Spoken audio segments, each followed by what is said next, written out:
All right. Hey, everybody. How you doing? Good Friday. We're going to get in, get out today. We went through and found some really cool videos. The biggest thing I wanted to touch on today is going back a week. Thanks for your questions, obviously. But I had somebody say, what do we do if we don't have a basket out front? And that's a serious question. Same if it's raining. I guess you could shoot in the rain. But all the time, I think people put way too much influence or importance, I should say, on actually shooting. That's a big part of the game. And it's why you get the glory. And certainly if you're a good shooter, you can play on any team. So I don't want to say it's not important, but there's 5 people on the court. There's 1 ball. There are so many other things that you need to do on the basketball court to be a good, successful basketball player. And that includes having a plan on the court.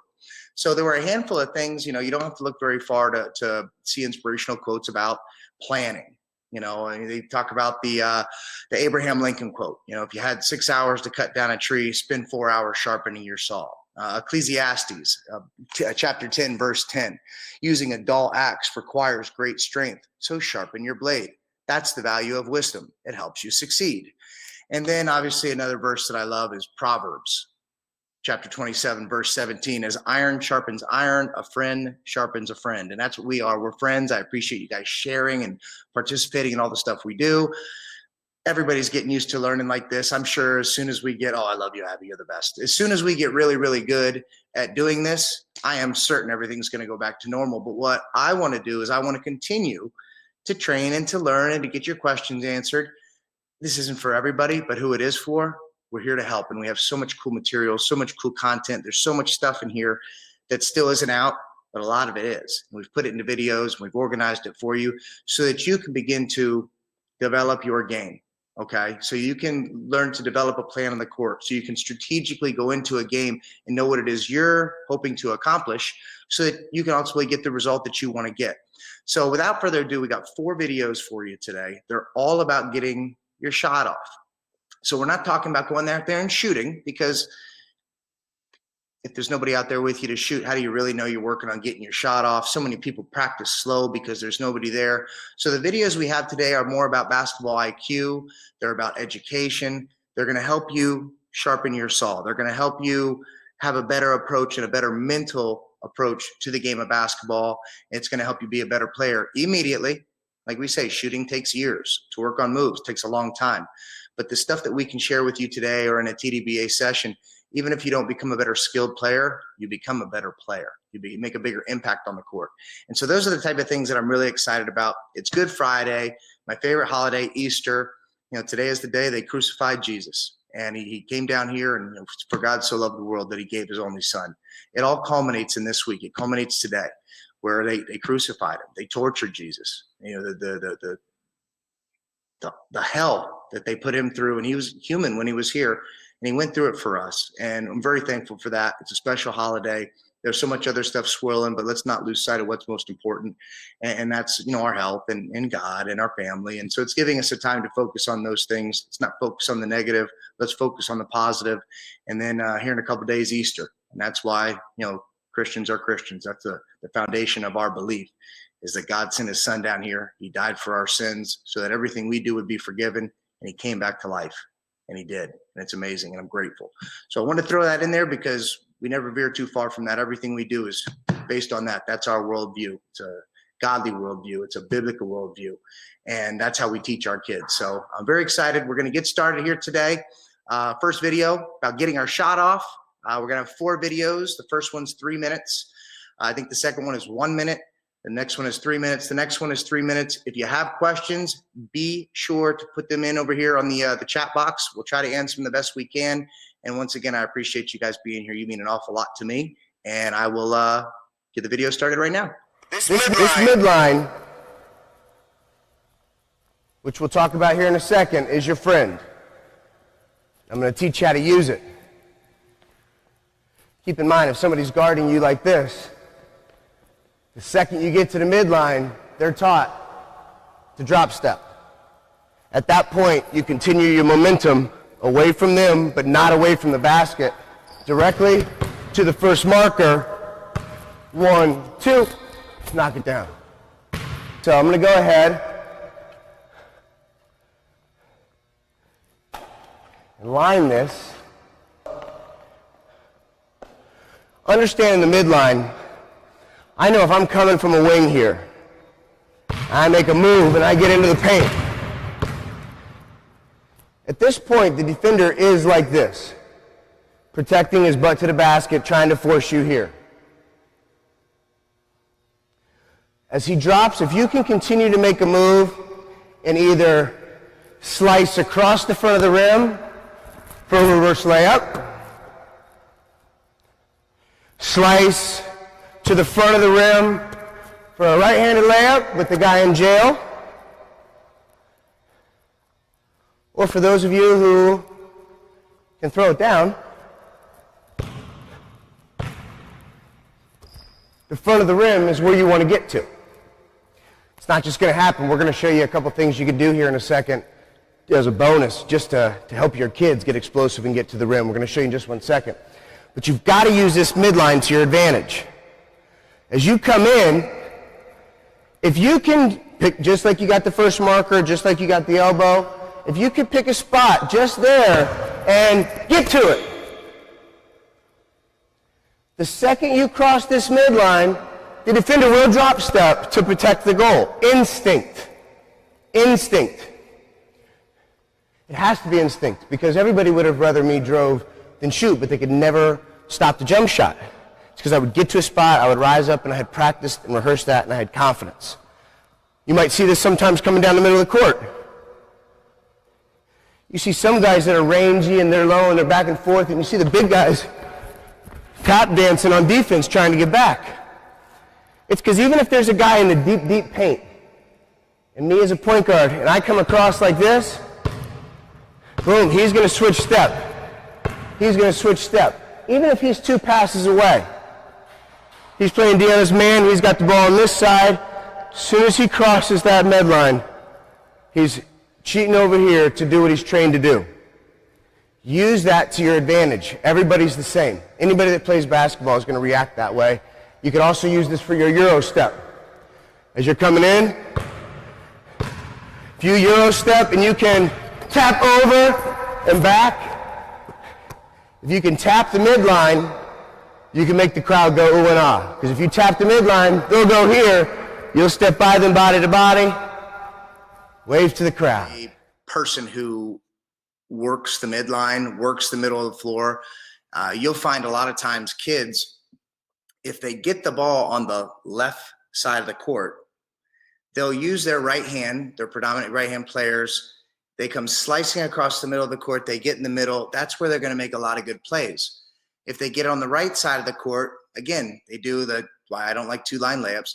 They do that roundabout, like they're running around the defense to get to the sideline, to get to the first down marker, to stop the clock.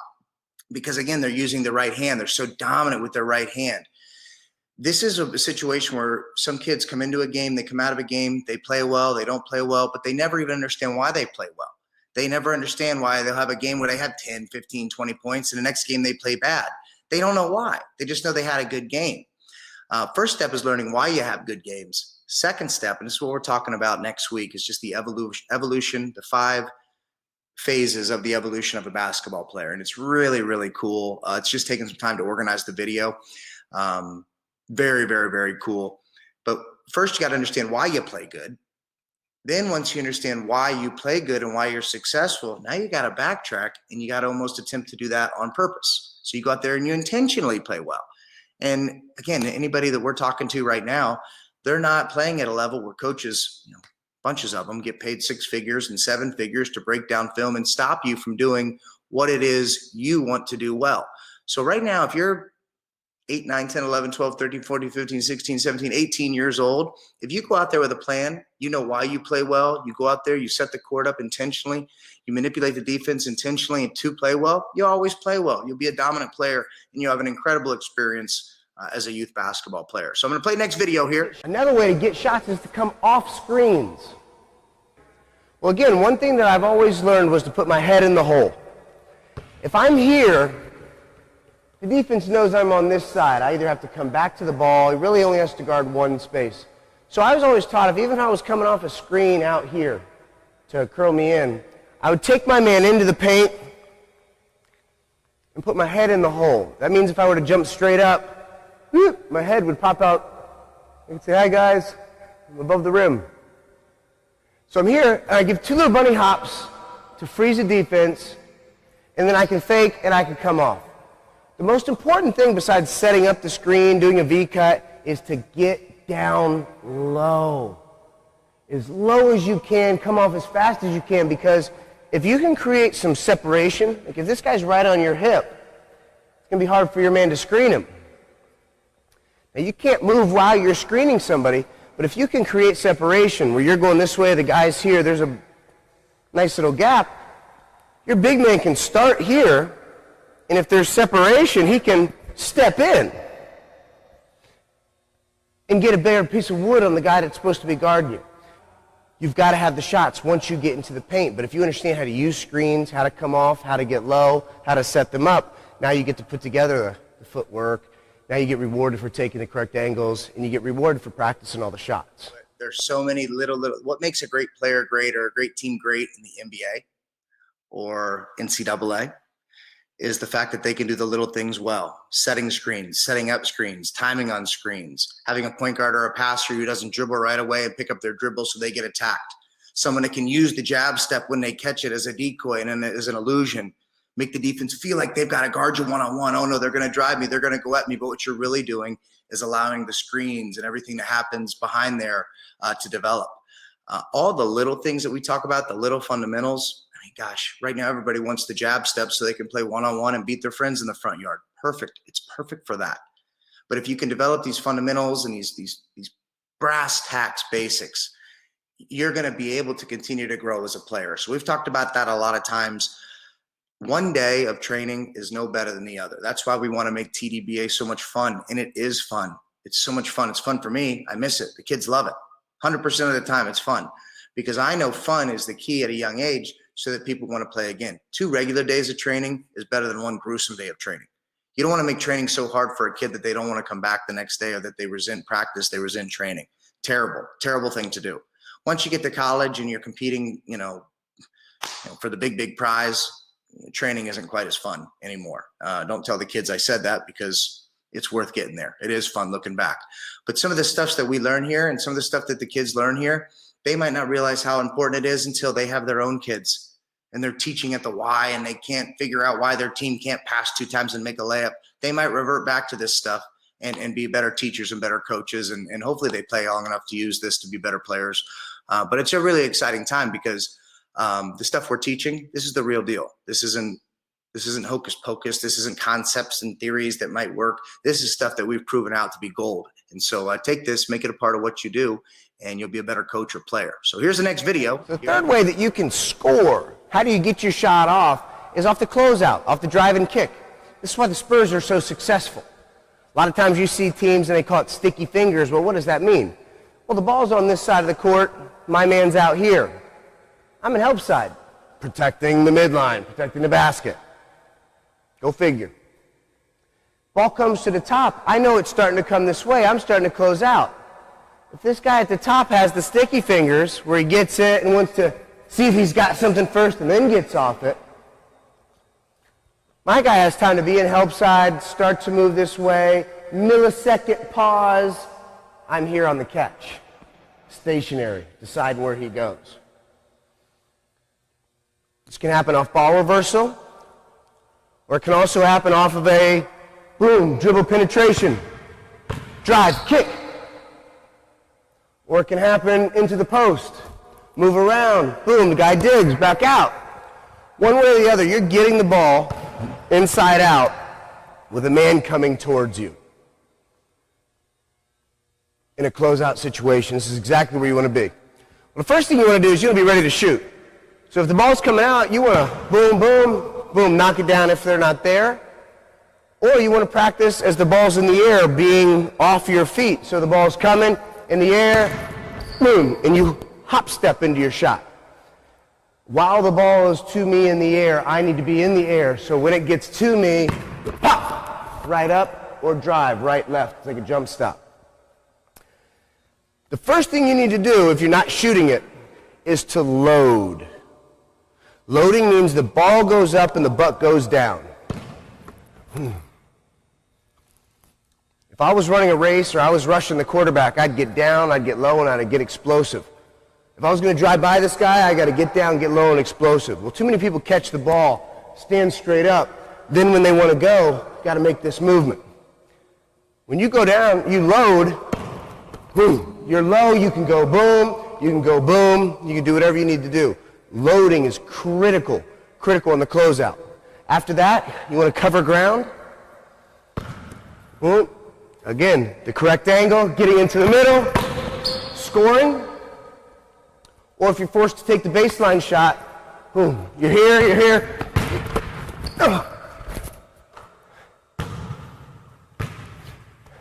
And you're scoring. So understand that no matter what you do in a closeout situation, be ready to shoot, be ready to knock it down. But if you don't get into a down, ready, ball up, ready to explode position, you're only going to score on people that are more athletic than you. And when you run into people that are more athletic or better than you, you won't be able to compete with them. You certainly won't be able to go to that next level. You've got to add that piece to your game ASAP. You know, this is stuff that's real. And I remember when I stopped playing competitively, so much of this stuff I didn't know as scientifically as I do now. You know, so you go back in time, when you do it, you just do it. You know, and some people show you things and you're like, oh, okay, I'll add that to my repertoire. I'll add that to my game. But so much of this stuff that we teach now, we used it forever, but I didn't know we used it. And that's the example I was just giving to kids. Had I been able to take what I know now and approach it scientifically, deliberately, intentionally, had I been able to go back, being the same player I was, being the same shooter I was, every same size, you know, I'd have liked to have been a little bigger, but hey, if everything was the same, but I would have been able to take this IQ, this basketball knowledge, and approach the game more intentionally, I would have been a 10 times better basketball player. Same skills, same shooting, same size, same everything, just a better basketball IQ. I would have been a much, much, much better player. You know, heck, we finished second in the NCAA tournament in 2000. Had I known this stuff, I guarantee we would have won. That would have been the little difference. You know, we lost twice in the state championship in high school too. Had I known this stuff, we could have been champions. You know, but like I said last week, we kept finishing second in the country, second in the state. And I have to believe, had I just been a little bit better, that could have been the difference, not just on that game day, but had I been a little smarter, I could have added a millimeter improvement to each one of my teammates. We could have added a millimeter of improvement each one of those, you know, days after practice shooting or summer workouts. And if you can get this much better every single day, this much better, well, that means you're this much better tomorrow. But if you can get that much, let me get even that much better every single day. In 2 days, you're that much better. 3 days, 4 days, 5 days. And if you stick with it, it's fun to show up, suit up, show up, and bring it every single day.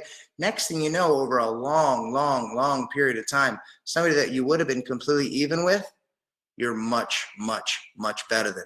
People that are much better than you, you close the gap, you close the gap, you close the gap. And if you can stick to it like that, the world, especially in the game of basketball, it can become very exciting. It's called momentum. Now, my favorite way to score and get shots, and if you have a great player on your team, the other team is keying on them, or if you have several good players on your team, you want to get the game going up and down the court. Okay, if you're a scorer, you can't just rely on plays. You've got to get out in transition. There's several different ways you can score in transition. No matter what your size is to go have the ball, go up, get a rebound, and go. If everybody's here in the paint, you get the rebound, you get it, and you're gone. Up the middle tunnel, you can get right on everybody's hips, and everybody can be reacting. If you stay low and you stay in the middle tunnel, at any time, you can pull up in the paint, you can pull up from three, you can explode in the middle and jump stop and get people buckets. Not every time. But if you need buckets, you need to get going, get a rebound, take it right up the middle of the floor. The next way is to run the lane. So often, you see teams get a rebound, score wants the ball, doesn't get the outlet, and just trots. Instead of running wide, getting out in your lane, you know, you never know if you run wide what'll happen. You know, point guard's in the middle. If you're running in here narrow, that's where the big guys are, that's where the defense is. But if you get out wide, so that you can take a good angle in at the basket. If I'm here at the opposite elbow, and I'm trying to get to the right wing down there, and the ball goes there, if I lazily run through the middle of the court, yeah, sure, eventually I'm going to end up on that wing, on that right wing. But even if they throw it to me on an advance pass, my body momentum is taking me to the sideline. I'll have to stop my momentum, plant, turn my Ironman, and get to the rim. As opposed to, I'll begin again here at the elbow, busting my hump, getting low, attacking the half-court tee. That's where the half line and the half-court line and the sideline intersect. It looks like a tee. It's a half-court. It's a half-court tee. Get all the way over to it so you can plant, and then I'll show you over here.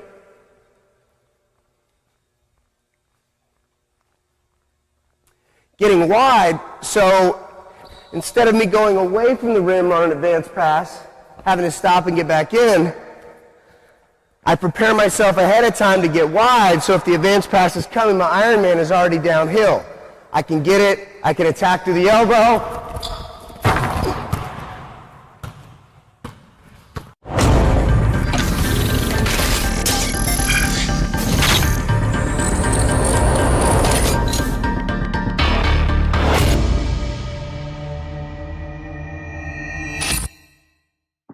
You guys know I love dunking on the low goals. You know it. A couple questions. The Ironman. What the heck's an Ironman? So I used to use that analogy a lot. You know, Ironman has the energy ball right out in front. And so I teach people, like, if you're, like right now, if the basket is in front of me, my Ironman's there because that's where I want to take off to. If I was running towards a basket right there, and I'm running out this way to catch it, I would have to catch, stop all my momentum, turn, and get going again. So basically what you want to do is you want to get lined up with where you want to go. Same thing on defense. We'll make another video on that. But the whole idea is, you know, this responds well with the kids as well. So if we were robbing a bank, right, and I was the getaway driver, I wouldn't pull in face first into the spot, and then here comes everybody running out with the bags, and they get in the car, and I back up, and then I finally turn my car and we speed out of there. No, I back it in there so we can make a quick getaway. Same thing here. If I'm running up the court and there's the basket, I don't want to be running this way to catch and turn. I want to get out wide, so when I catch it, my Ironman is already pointed towards the direction I want to go. It seems like common sense, but it doesn't typically happen, especially when kids are going from defense to offense, or big kids or pros. You have to intentionally make this a part of your game, getting wide every day. Sooner or later, it becomes a habit, and then sooner or later, you'll stand out to a coach who gets paid to win. Like, you want to get a scholarship, don't think scoring 15, 20, 30 points. It doesn't matter. Everybody can score points. The little things are what make you stand out to a college coach. Now, here's the difference between a college coach and a high school coach. High school coach gets paid to teach. Their main job is to make better men and women. They get a little bit of extra time and they don't get paid well. God bless them. You wonder why so many great coaches don't coach the youth sports. They don't pay anything. You know, it's terrible, but don't get me started. There's a lot of terrible stuff that's going on, but that's all right. We'll fix it all, but it doesn't affect us too much if we don't let it. But once you get up to the college and the pro ranks, I'm telling you, these people make 7, some 8 figures, millions and millions and millions of dollars for one thing: to win. They get paid to win. And if that's your goal, to go play at that level, you have to do these things all the time. A coach is watching to see. You might have 0 rebounds in a game. You're small like me. But if you box out on every play, if you're always taking out somebody out on the other team, you're always in there looking to mix it up, those are the type of things that help teams win. They might stand out. They might say, hey, for a guard, he's a really good rebounder. He's a small guy. What do you mean? I'm looking at the stats. He has 1 rebound. That person doesn't know anything.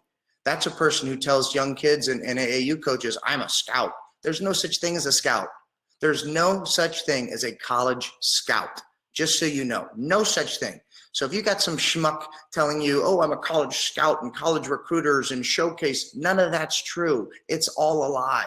College coaches do their own recruiting. They're the scouts. Somebody tells them about a player, they don't want to see your highlight video. Everybody's highlight video is good. Send them a full game. Send them a full half. one that you did all these little things, boxed out, crisp passes, no turnovers, reverse layups, make your free throws, all the little things that help a team win, that's what's going to make you stand out. If you can really shoot, or you're really big and you have these other things, that might be the determining factor that sways the odds in your favor. But believe me, no college coach is going to give you a scholarship because you played on some AAU team or because you made a really, really sexy highlight video where you make every single shot. It's not going to help, just so you know. So there's a few things. If we have a couple of questions, obviously, I'd love to answer them for you guys, anything I can do. But remember, thoughts are things. Thoughts are things, and you control your thoughts. And I tell this all the time. We don't have control over much. Matter of fact, we have control over a lot less stuff than we think we do. And I think that's being proven to us right now. We are not in control of a whole lot. But I believe, amazing God gave us control over one thing, and I think probably the most important thing. That's our thoughts. And thoughts are real, real things. And be sure you choose the good ones. Be sure you choose the good ones. So remember that here. It's Easter Sunday. It's Good Friday. It's a special time. Just think about God constantly. Just think about God constantly. Be righteous. Be righteous. Be a good person, especially now while we're all together. Act and be the person you want to be. Be the player you want to be intentionally. Your actions really matter. As always, kids and coaches, players, choose your friends. Choose your people that you're around wisely. Choose the places you attend wisely. Listen with your eyes. Listen with integrity. Speak intelligently. Be intelligent. Sometimes the best thing you can say is nothing. God gave us one mouth. God gave us two ears. You can learn a lot. Be gracious. Be abundant. Praise lavishly. One of the keys to being a good manager, a good coach, or a good parent, you want to go out there and intentionally catch the kids doing something good. Go out there and catch them doing something right. They might do everything wrong, and there is plenty of time to go through that. And, if they're doing something wrong, show them the right way. If everybody's doing it wrong, stop it and show it the right way. But I could watch one play of youth basketball and literally every single thing is wrong. But if they did it hard and they were smiling, or they followed their shot and got a rebound, or they dove on a loose ball, catch them doing something right and send that praise out lavishly. And remember, this is a great time, especially, over this Easter holiday. And we talk about humble servant leadership. And for some people, it's very, very hard. But humble servant leadership is easy if you're a humble servant leader. And happiness it's an abundant thing. It's an abundant supply for anybody willing and eager to help others and serve God. And if that's your top priority in your thoughts, that pursuit of happiness doesn't get affected by a big panic over nothing, just a big media stir up. Again, but that's the other advice, think about God constantly, be a righteous person, look for people doing the right thing, have a plan on the basketball court, have a plan for everything that you want to do, be an intelligent person. But any other advice I can give to a kid right now is anything you see on TV, anything you see on the news, don't believe it. It's a lie. Everything that these news stations are popping in your head, they're doing it for a reason. And the fact that there are some people so brainwashed that they're willing to defend it and say, no, that just shows you how dangerous and powerful the media is. Okay, you have to be really careful. You have to be an intelligent person. I'm not telling you not what to watch or what to do or what to see, but I'm telling you, be very, very careful. And when you look at something, don't take it anything more than face value. If you let it get into your brain, then you make sure you're making your own decisions. Do not believe everything that you hear on TV, because I can tell you from experience, all of it is hype and manipulated and designed to be put in your head for a reason. And it ain't to help you. It certainly ain't to help you. It ain't to help me. So in the meantime, we're locked down. There's not a lot we can do. But when things open back up, we got to be ready to rock and roll. And I know I will be. We're going to continue to do these. I thank you guys for jumping on today. I'm really excited that you took the time out to be with us. It means a lot to me. I'm sure more people will be on. We'll be here again next week. And like I said, next week's going to be really, really cool. We're going to be talking about the 5 steps, the evolution of a basketball player. And so I'm really excited about that. It's just taking a little more time to put together. But if you guys have any questions, just send them to me. We're going to shut this down now. Happy Good Friday. Happy Easter. Enjoy your time off. We'll be back at it soon. And I love you guys a lot. I appreciate you. Have a great night. Bye-bye.